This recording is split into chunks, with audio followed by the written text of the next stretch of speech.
सारी की सारी दुनिया छुट्टी पर चली जाए, लेकिन मेड अगर छुट्टी पर चली गई तो जिंदगी हराम हो जाती है यार।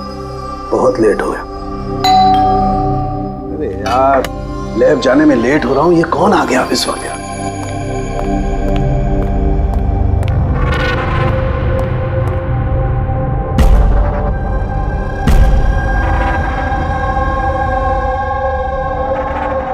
बाहर तो कोई दिखाई नहीं दे रहा। घंटे की आवाज तो सुनाई दी थी।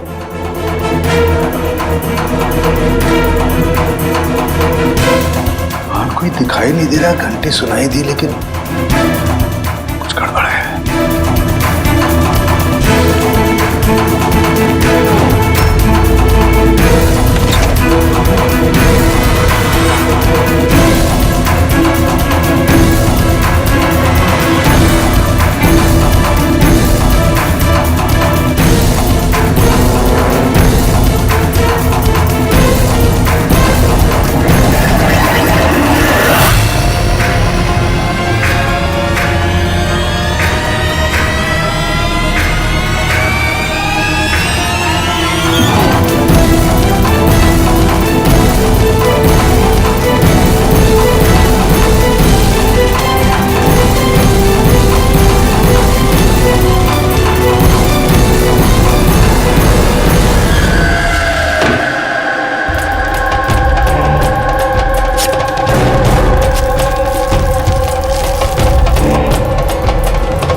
You are invited to a murder at 10 Wood Villa, Yali Hills, 400876.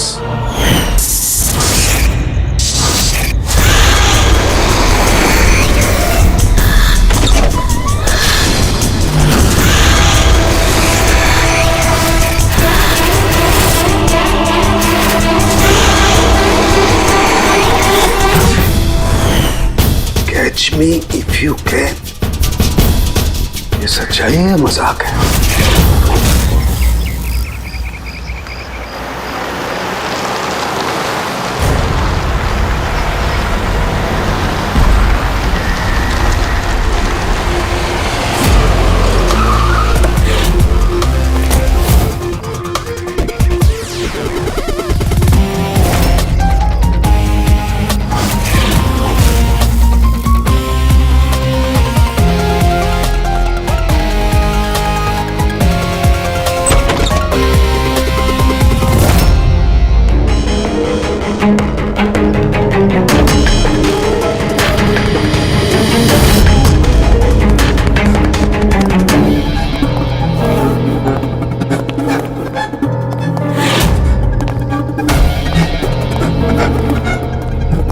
My God.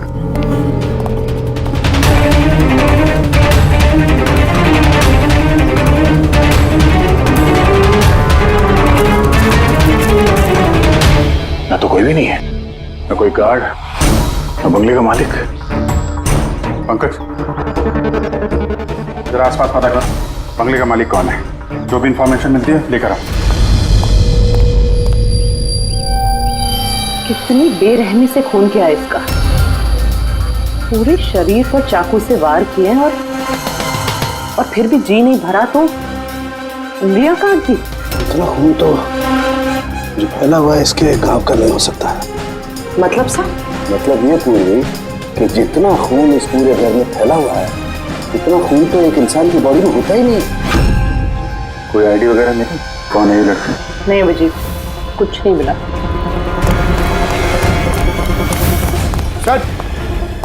Sir, इस बंगले की मालकिन राइना है और वो आधे घंटे में आ रही है। ओके, ठीक है।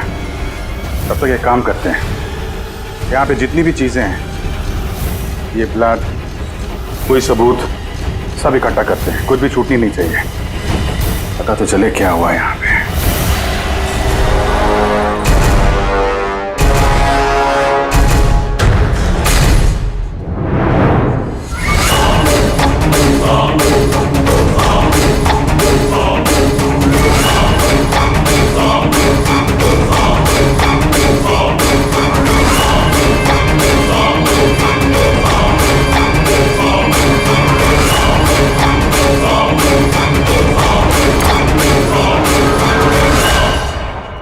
इस पूरे घर में इतनी सारी चीजें पड़ी हैं जो चिल्ला चिल्ला के कह रही है कि हम सबूत हैं, हमें उठा लो।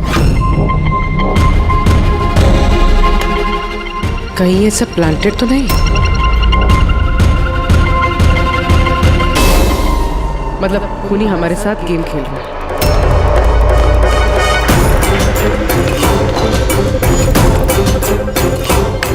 ये सब किसने किया है? ये सब किसने किया है? What is all this? कमाल है सर, ये तो हम ही से पूछ रहे हैं किसने किया। इतना गंदा कर दिया है, अब साफ नहीं कर सकते थे ये? वो सर साफ करने के लिए भी हमें बोल रही है। ये बदबू आ रही है। हे, मेरे बंगले में ये औरत क्या कर रही है? ओए बिरजू, बिरजू कहाँ है? बिरजू, बिरजू। यार लाश देख के लोग या तो बेहोश हो जाते हैं या डर के मारे गिर जाते हैं। इसको तो कुछ हुआ ही नहीं। बिरजू, बिरजू, बिरजू, अब बिरजू, बिरजू। राधा जी, आपने ये घर ऐसे ही लावारिस छोड़ रखा है? एक्सक्यूज मी, घर लावारिस नहीं है, इस घर की मालकिन मैं हूँ। ये मेरा पुश्तैनी बंगला है। आपका बंगला है तो आपने देखभाल करने के लिए किसी को रखा नहीं है क्या यहाँ पे? ऑफ कोर्स है बिरजू, बट पता नहीं वो कहाँ है। बिरजू! इस औरत की लाश पड़ी है आपके बंगले में, आप उसको भी नहीं जानती? मैं कुछ नहीं जानती, और अब प्लीज यहाँ से निकल जाइए और जाते जाते सब कुछ साफ करते हुए जाइए। बिरजू! सर ये औरत थोड़ी अजीब है और टेढ़ी भी।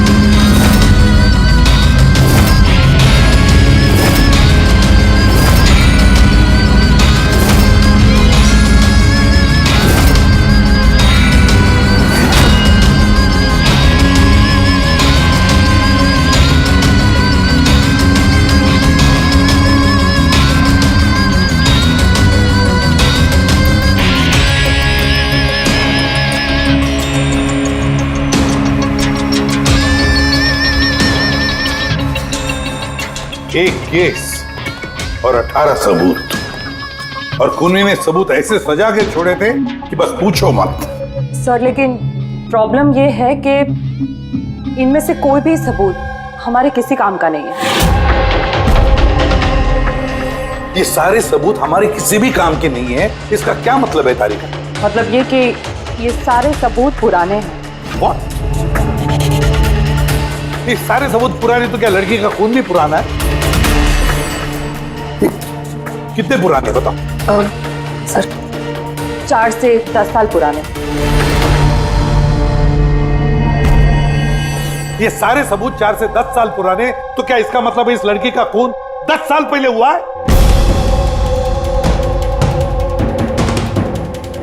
और क्या मिला सबूतों में से बताओ? इन सारे सबूतों में 20 अलग अलग लोगों के डीएनए मिले हैं। वाह, मतलब 20 अलग अलग लोगों ने इन सारे सबूतों को छुआ है ना? हाँ सर। तो फिर फिंगरप्रिंट्स तो मिले ही होंगे? नहीं। नहीं सर। अब लेकिन सर एक बहुत इंपॉर्टेंट बात पता चली है। क्राइम सीन पे जो इतना सारा खून मिला था, वो खून किसी इंसान का नहीं बल्कि किसी जानवर का था। क्या? डॉक्टर तारिका, इस लड़की के शरीर पे जो खून लगा हुआ था वो भी जानवर का? नहीं, इस लड़की के शरीर पे और इसके कपड़ों पे जो खून मिला था वो इसी का है, असली खून। लेकिन इसके अलावा वहां पे जो भी चीजें थी वो सारी प्लांट की गई थी। लगभग 20 लोगों के डीएनए और इतने सारे सबूत क्राइम सीन पे आए कहां से सर? वही तो, इतने सारे सबूत, लेकिन हमारे हाथ में कुछ भी नहीं। वाह, आप चुपचाप बैठे रहो, कुछ मत बोलना, हम लोग यहाँ गप्पे लड़ा रहे हैं ना। बॉस, मैं जानता हूं ये सारे के सारे सबूत कहां से आए हैं। पिछले कई सालों में सीआईडी ने जो केसेस सॉल्व किए हैं उसमें से कुछ इंपॉर्टेंट केसेस के इंपॉर्टेंट एविडेंस है, सारे के सारे। क्या?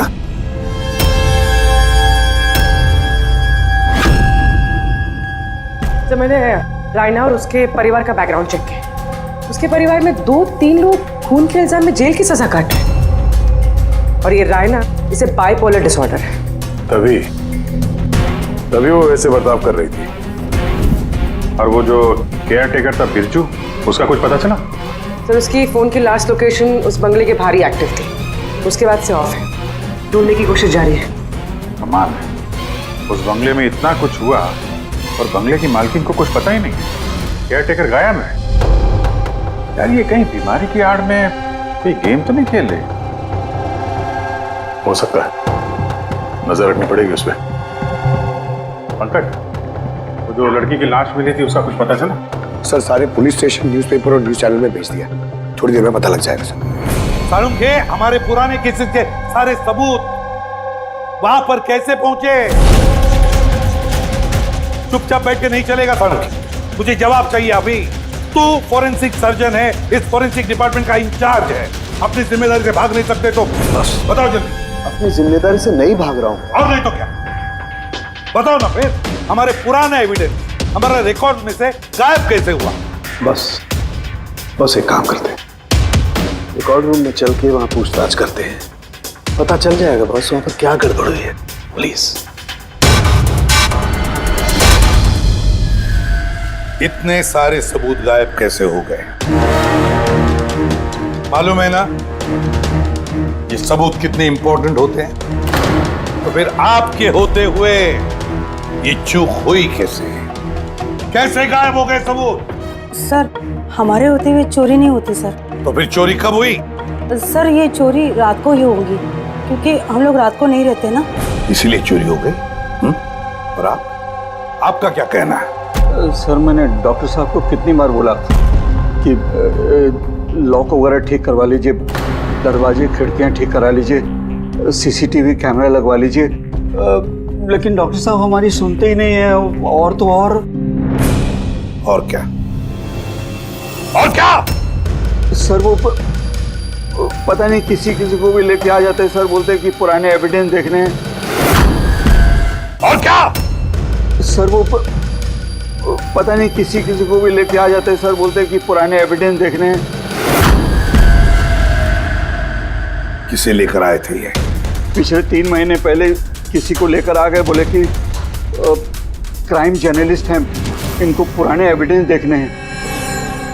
बॉस वो एक जर्नलिस्ट था, फॉरेंसिक पर एक आर्टिकल लिखना चाहता था, मुझसे रिक्वेस्ट की, मैंने उसे परमिशन दे दी बस। देख सारुण के, तो अच्छी तरह से जानता कि यहाँ किसी भी बाहर के आदमी को अंदर आना मना है, और तू जर्नलिस्ट को यहाँ लेकर आया। सर, पिछले महीने भी सर कॉलेज के स्टूडेंट को लेकर आए थे, उन्हें भी पुराने एविडेंस दिखा रहे थे, तो हो सकता है कि उनमें से किसी ने चोरी की हो। नहीं बॉस, ऐसा नहीं हो सकता। वो तो फॉरेंसिक के स्टूडेंट थे, बेचारे मुझसे परमिशन मांग रहे थे। सर, हम स्टडी करना चाहते हैं, कुछ प्रैक्टिकल देखना चाहते हैं, कुछ सीखना चाहते हैं, सर प्लीज परमिशन दे दीजिए। मैंने उन्हें परमिशन दे दी बस। बॉस, मैं एक रेस्पॉन्सिबल इंसान हूँ बॉस, आफ्टर ऑल ये मेरा अधिकार भी तो है यार। देख सारुण के, सीआईडी को लुटवाने का तुझे कोई अधिकार नहीं है, समझे? और तो और यहाँ कोई कॉलेज खोल के नहीं रखा है फॉरेंसिक सिखाने के लिए। तुम स्टूडेंट्स को यहाँ ला कैसे सकते हो? किसके परमिशन से लाया तुमने? देख सारुण के, अच्छी तरह से याद रख, इस रिकॉर्ड रूम में कोई भी नहीं आ सकता। ना मैं ला सकता हूँ, ना तुम ला सकते हो, ना ये ला सकता। फिर वो चाहे अपने परिवार वाला हो, कोई दोस्त हो। हाँ अभिजीत।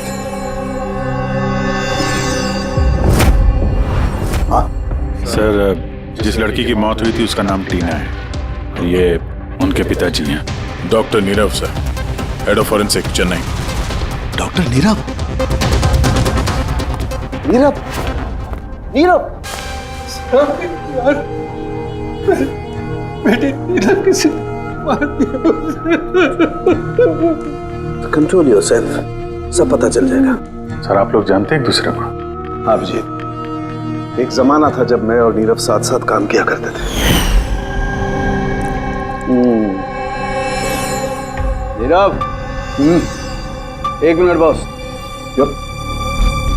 क्या? ये देख दोस्त, तेरा शक एकदम सही था दोस्त, इसमें टॉक्सिन है।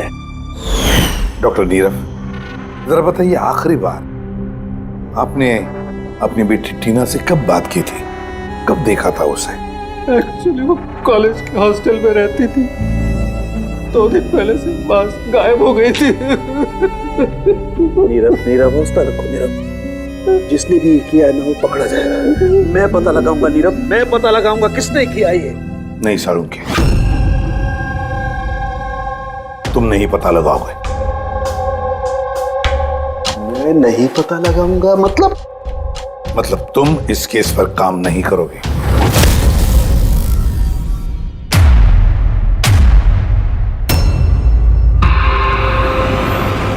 क्यों? क्योंकि तुम्हारी लापरवाही की वजह से फॉरेंसिक रिकॉर्ड रूम में से सबूत गायब हो गए। You are suspended Salunkhe till further notice.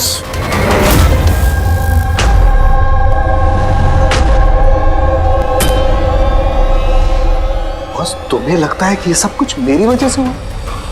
तुम मुझ पर इल्जाम लगा रहे हो?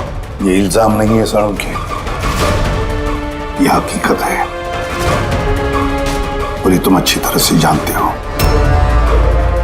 ना। तुम अपने दोस्त जर्नलिस्ट को फॉरेंसिक रिकॉर्ड रूम में ले जाते, ना उन स्टूडेंट्स को फॉरेंसिक रिकॉर्ड रूम में ले जाते, और ना आज मुझे तुम्हें सस्पेंड करना पड़ता।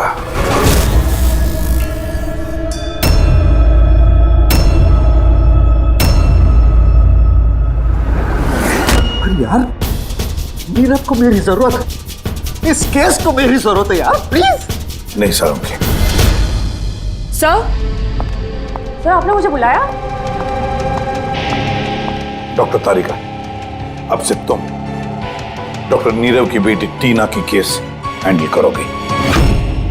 मैं? हाँ। लेकिन सर।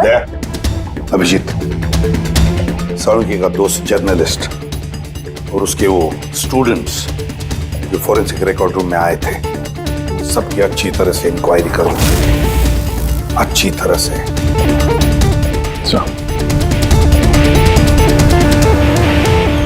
डॉक्टर साहब,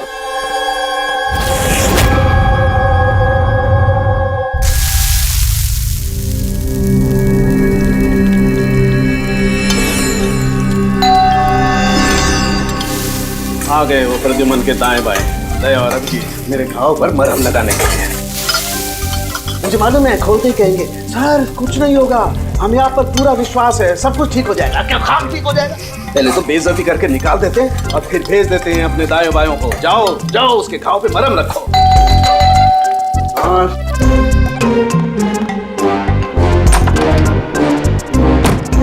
हाय। मॉर्निंग।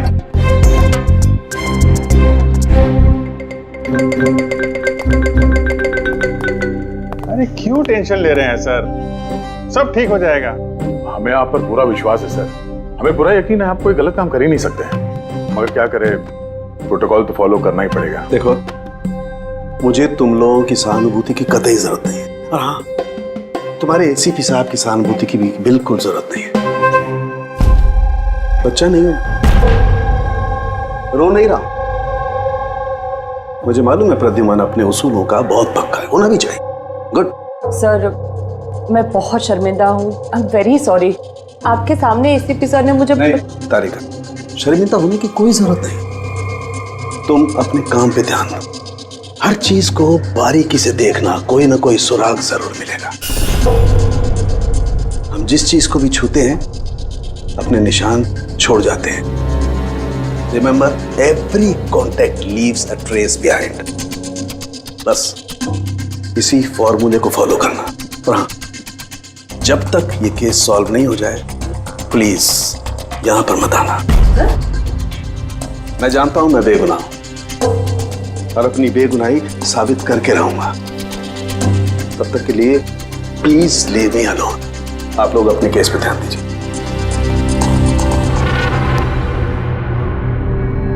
बहुत गर्म है मामला। वैसे सर खाने में क्या बना है? भूख बहुत लग रही है।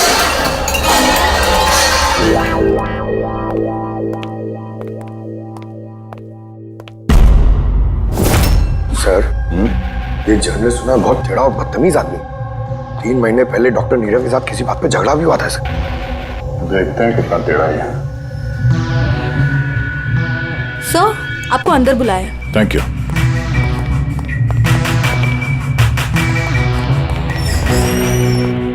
अरे वाह,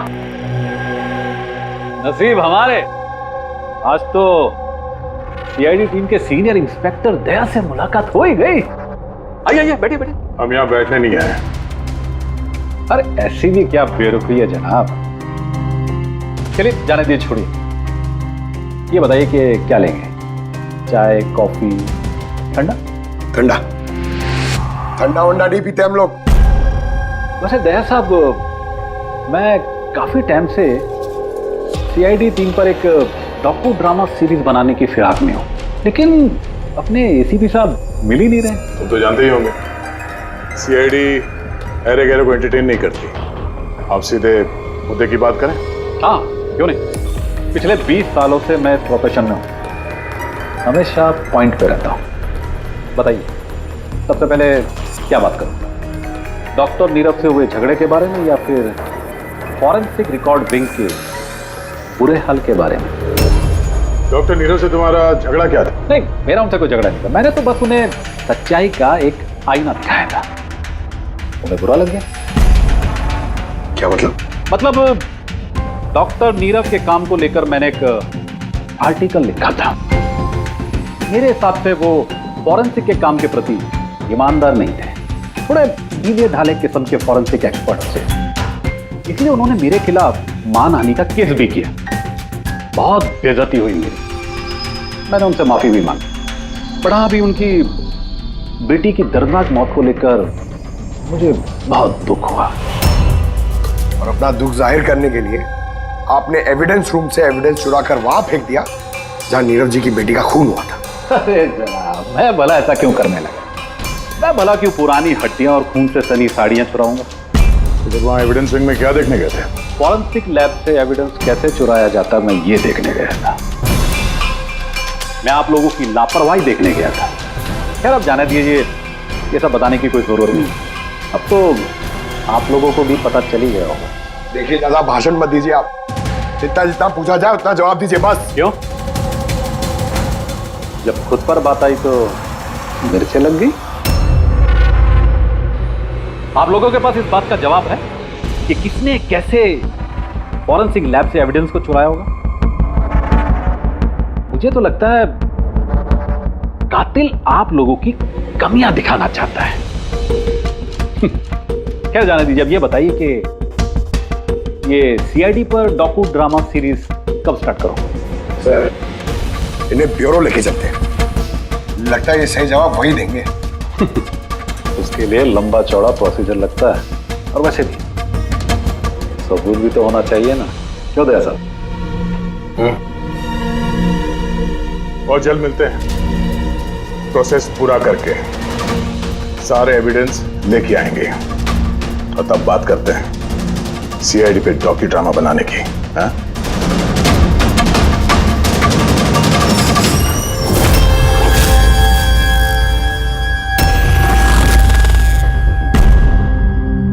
डॉक्टर नारायणी? यस जी कहिए। हम लोग सीआईडी से एक केस के सिलसिले में आपसे बात करनी है। जी बताइए। जो स्टूडेंट पिछले महीने फॉरेंसिक रिकॉर्ड रूम देखने गए थे, वो सारे के सारे चोरी और खून के इल्जाम में सस्पेक्टेड हैं। व्हाट? ऑफिसर, आपकी जरूर कोई गलतफहमी हो रही है। हमारे स्टूडेंट ऐसा कभी नहीं कर सकते हैं। हम भी यही उम्मीद करते हैं कि उन्होंने नहीं किया होगा, मगर खून तो हुआ है और इल्जाम उन्हीं पे है। देखो, हमारे बच्चे सिर्फ एजुकेशनल टूर के लिए वहां पर गए थे और आप लोग उन पे शक कर रहे हैं। हमारा काम है केस को सुलझाना और अपराधी को उसके अंजाम तक पहुंचाना। आप उन 10 स्टूडेंट्स को प्लीज बुलाइए, हमें बस उनसे पूछताछ करनी है और उनकी उंगलियों पर निशान लेने। देखिए आप लोग समझिए, वो लोग स्टूडेंट है। देखिए, हम 3rd डिग्री देके उनको पूछताछ नहीं कर रहे हैं, हम सिर्फ नॉर्मल पूछताछ कर रहे हैं। और हाँ, उनको कुछ बताइएगा नहीं कि हम किस सिलसिले में उनसे बात करना चाहते हैं। ओके। फॉरेंसिक रिकॉर्डिंग देख के आप लोगों को कैसा लगा? सर मेरा तो दम घुट रहा था वहाँ। कोई जगह है वो भी, पुराने दांत, हड्डियाँ, खून के कपड़े। मुझे तो वो जगह बिल्कुल पसंद नहीं आई। बहुत अजीब सी फीलिंग आ रही थी। तुमको ये खांसी हमेशा रहती? नहीं मैम, कभी कभी होती है। सर मुझे वो जगह बिल्कुल यूजलेस लगी, ना कोई देखभाल, ना सबूत अच्छे से रखे थे। और सर मुझे तो उन कोल्ड केस फाइल्स के एविडेंस को घर ले जाने का मन था, ताकि मैं उन पे स्टडी कर सकूं। मुझे रोमांच महसूस हो रहा था। हत्यारों और पीड़ितों के दिमाग की कल्पना करने की कोशिश की। बुरा इरादा, दुख, दर्द।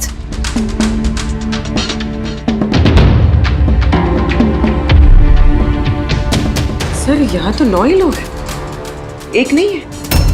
हाँ, वो एक स्टूडेंट आज एब्सेंट है, उसकी तबीयत ठीक नहीं है। कौन है, क्या नाम है?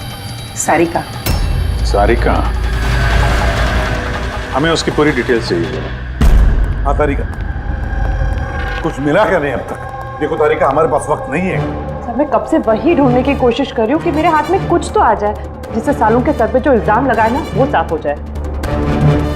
जो कुछ भी हो, कोई ना कोई तो है जो सालुंखे को फंसाने की कोशिश कर रहा है। कौन हो सकता है और फिर क्यों कर रहा है वो ये? सर आपको ये बात पता है, फिर भी आपने सालों के सर को निकाला? तारिका, मैंने सिर्फ वही किया जो कानून ने मुझे कहा। मैं तो सालुंखे को क्या? सर को आप क्या? खूनी ने एक बहुत बड़ी गलती की है। कौन सी सर?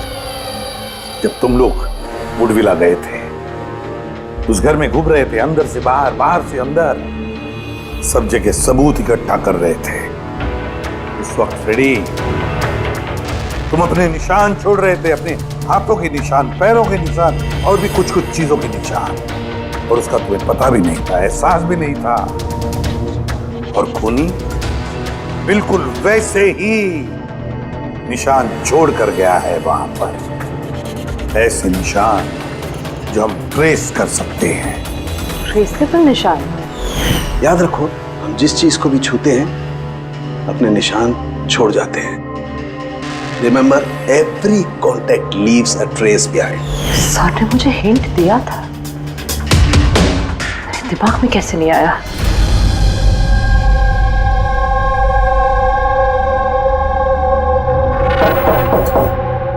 जी कहिए। सारिका कहाँ है? आप लोग? CID। आप कौन है? सब, मेरा नाम रूपाली है। और सारिका?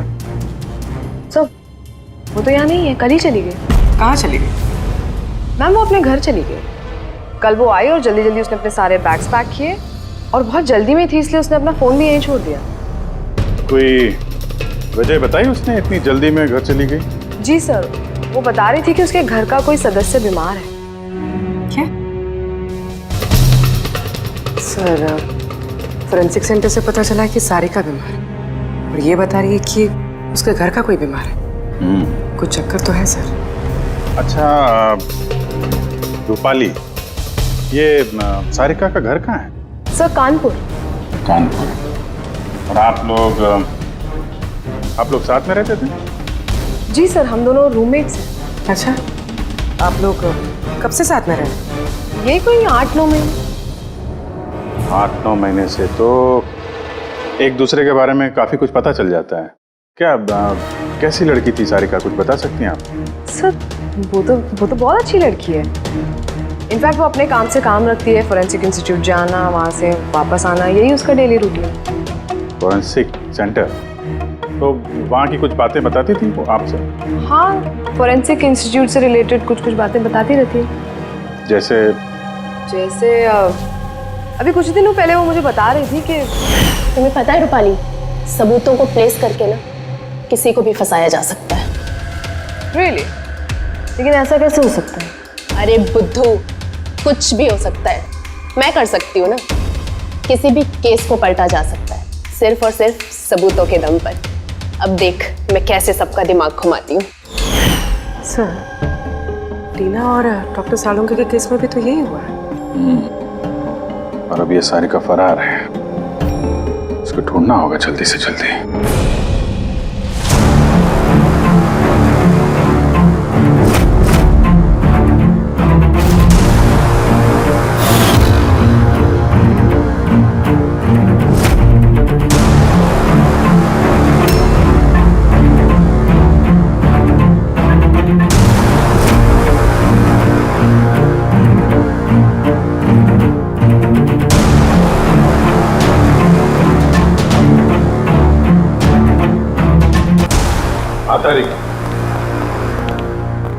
सकोनी जो भी है, अभी उसने इतने सारे सबूत चुराए और क्राइम सीन पे प्लांट किए। ये करते वक्त उसने जरूर इन चीजों को छुआ है।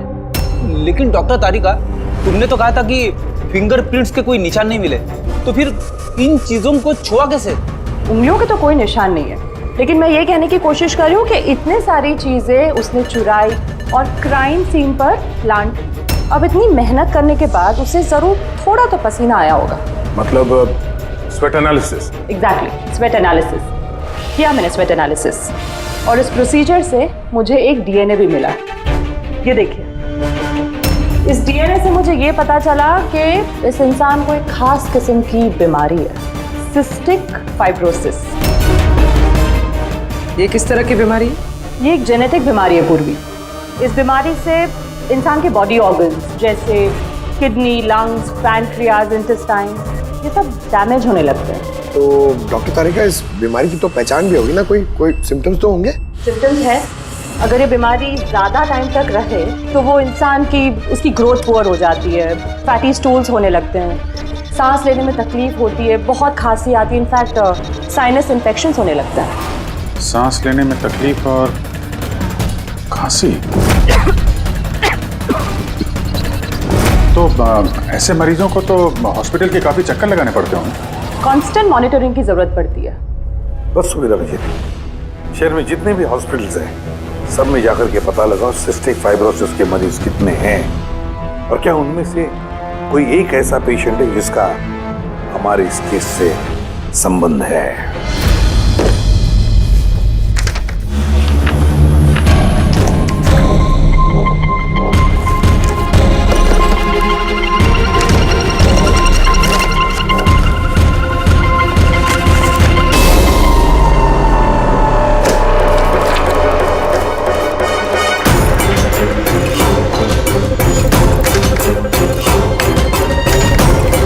इस केस में हम लोग साथ साथ हैं। यस। डॉक्टर नीरव की बेटी को मार दिया गया, मुझे सस्पेंड कर दिया गया, तो बचा ललित। अगर ये सब कुछ इस केस की वजह से हो रहा है तो ललित के साथ भी कुछ ना कुछ तो हुआ होगा या कुछ ना कुछ होगा। ललित को ढूंढना पड़ेगा। लेकिन इतने सालों से ललित से कोई कांटेक्ट नहीं है, कैसे ढूंढूं उसे? ट्राई करता हूं।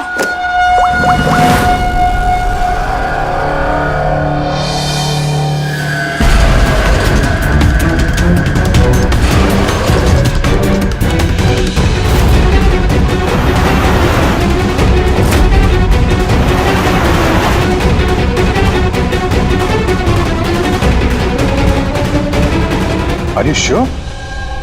ये वही है? जी हाँ, ये वही है। और इसको हॉस्पिटल में 2-3 बार आना ही पड़ता है। My God. Thank you very much. Thank you.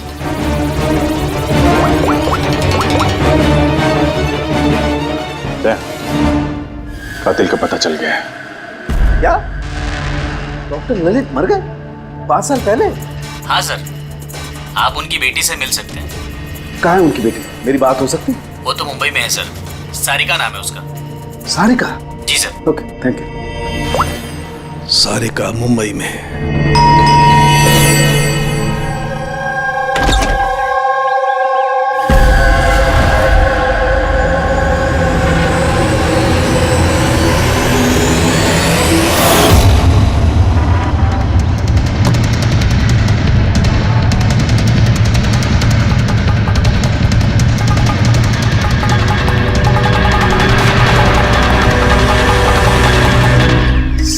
के बहुत करीब हो तुम, एक आखिरी जगह जहां खून होगा। इंतजार कर रहा हूं तुम्हारा, वही जहां से ये सब शुरू हुआ था 8 साल पहले।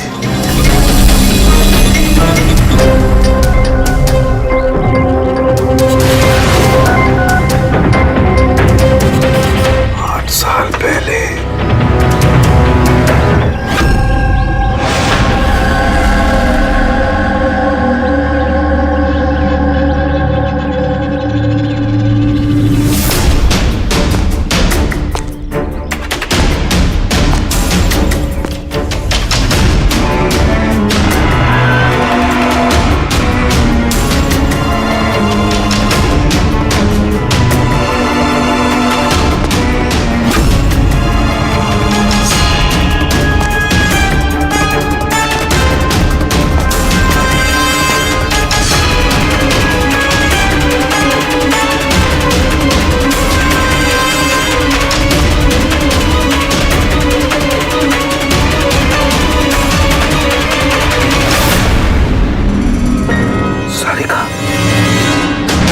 किसने मारा? ये लाइट को क्या हुआ?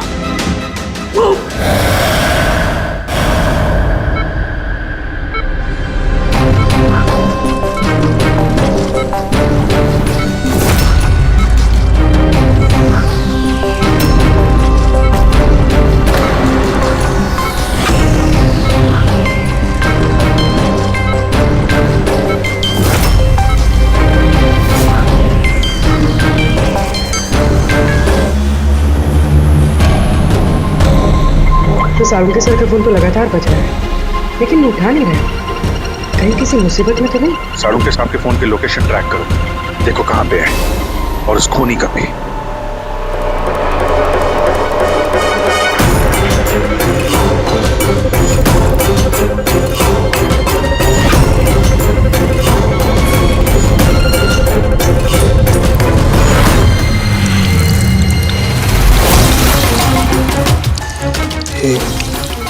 ये क्या कर रही हो? तुम्हारी मौत है, धीरे धीरे और बहुत ही दर्दनाक।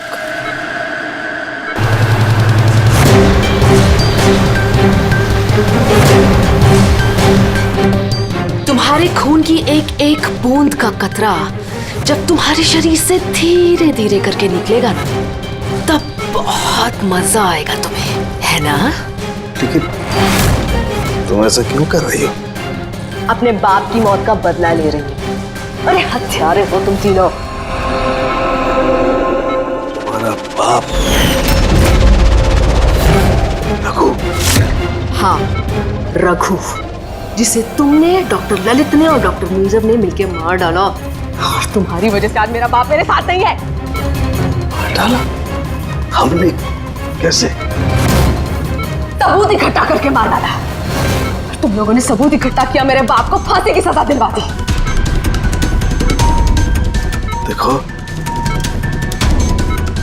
देखो, सबूत इकट्ठा करना, सजा दिलवाना, ये फोरेंसिक का काम है। काम है?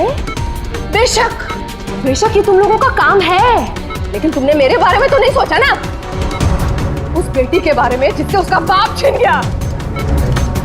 मेरे बाप की मौत के बाद मैं सदमे में आ गई थी, और सदमे से बाहर आने के बाद मैंने सोच लिया था, ठान लिया था कि मैं तुम तीनों को तुम्हारे किए की सजा देकर रहूंगी। तो इसीलिए तुमने टीना को मार डाला?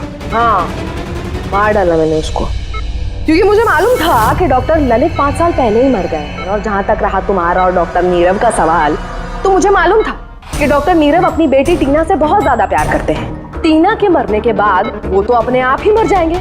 और तुम, जहां तक रहा तुम्हारा सवाल, तुम अपने फोरेंसिक से बहुत प्यार करते हो।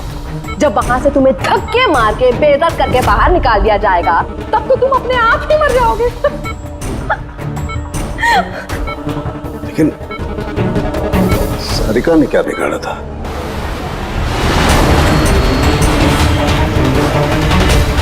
सारिका? उसे तो मरना ही था। वो ललित की बेटी जो थी, और वो फॉरेंसिक में काम करती थी तो मेरे काम आती ना वो, उसी की मदद से तो मैंने फॉरेंसिक विद से सारे सबूत इकट्ठा किए थे।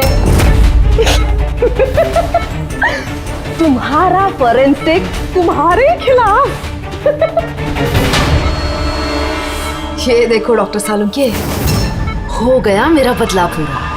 और जब तक सीआईडी यहाँ पर आएगी ना, तब तक तुम ऊपर। Good by doctor Salunke.